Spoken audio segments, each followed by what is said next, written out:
Welcome to Dr. Chef. Today we're going to be making my Weirdo quick ramen. Um, I make a traditional ramen as well, but this is my own little recipe that's very odd and very fast, but very delicious, especially if you come home late after work and you want something quick to eat. So let's get started. What you're going to need is 3 cups of water, and you're going to need to make some chicken broth. So you just get your whatever chicken base you have, follow the directions, add about a tablespoon to this. All right.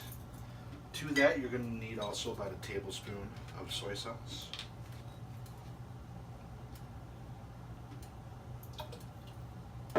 Tablespoon of rice wine vinegar.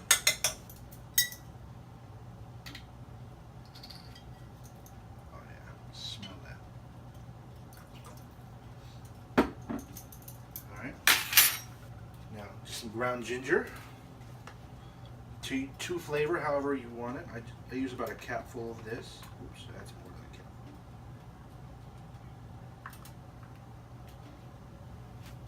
This. And then some granulated garlic. Actually, look at this. Again, to your liking.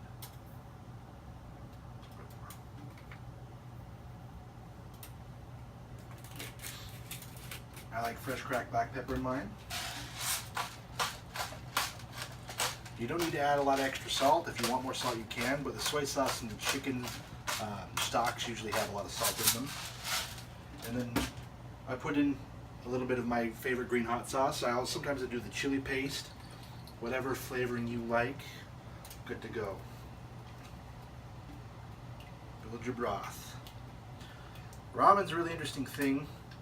It's been around, for a long time. Originally brought over from China, mainly after World War II, by the Japanese returning from their posts. In the 50s, that's when the ramen that we know came about. They invented the first instant ramen, the cup noodles, and that's the shio flavor type that we all know. It's the salty ramen. But ramen comes in all shapes and sizes. A little lime. Flavorings from all over Japan. It's done a little differently. There's many regional types, and then there's main types. The shio ramens are the stuff that we use mostly know, and then the soyu, which is the soy sauce base, miso base, tangasatsu, which is my favorite, and then there's now like tsukemen ramen, which is cold noodles and you dip them in a thick broth, which I've only tried once and I loved it. There's no good ramen restaurant right now in Chicago that does the tsukemen. I would love to try it some more. But, with the importation of cheap flour, noodle restaurants became a huge deal, and then U.S. troops who were stationed in Japan brought that back to the United States. And again, we have these cultural crossovers that help us understand each other a little better with food, all right? So you got to let your broth come to a boil for just 1 or 2 minutes. It's not going to take long. Once it starts boiling, you add in, you can just use, if you have pre-cooked chicken or you want to cook chicken in there, you can do that. I just use some of the canned chicken from Costco that we bought today. Again, this is quick and easy, but delicious.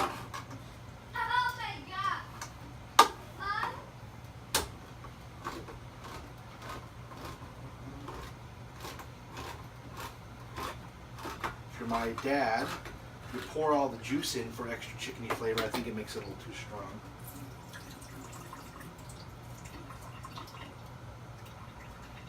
But you want to get it in, and this helps the flavor too, just some pre-cooked chicken. And once that gets to a boil, we'll add in our noodles, and we'll go from there.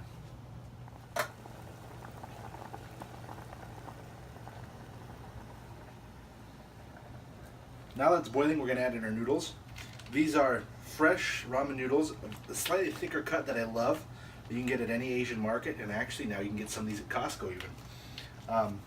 You can also use the ramen instant noodles. If that's what you have on hand, I do that all the time as well. Put it right in.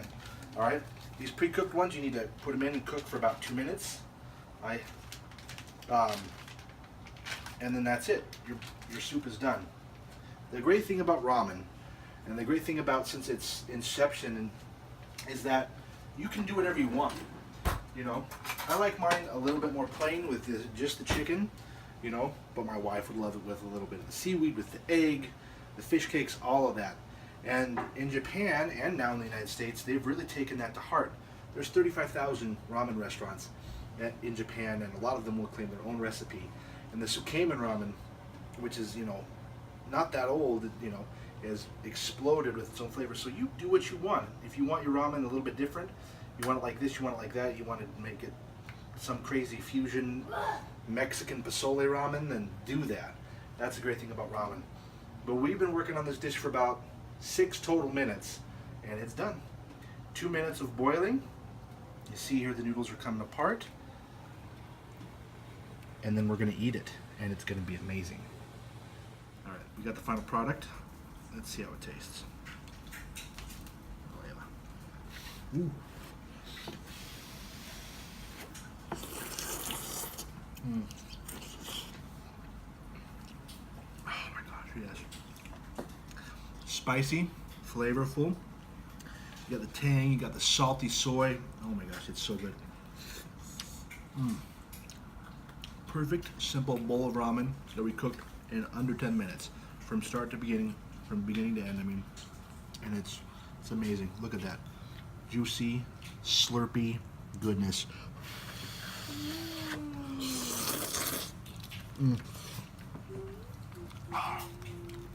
Oh my gosh, it's so good. Well, that's it for this episode of Dr. Chef. We'll see you next time. Thanks.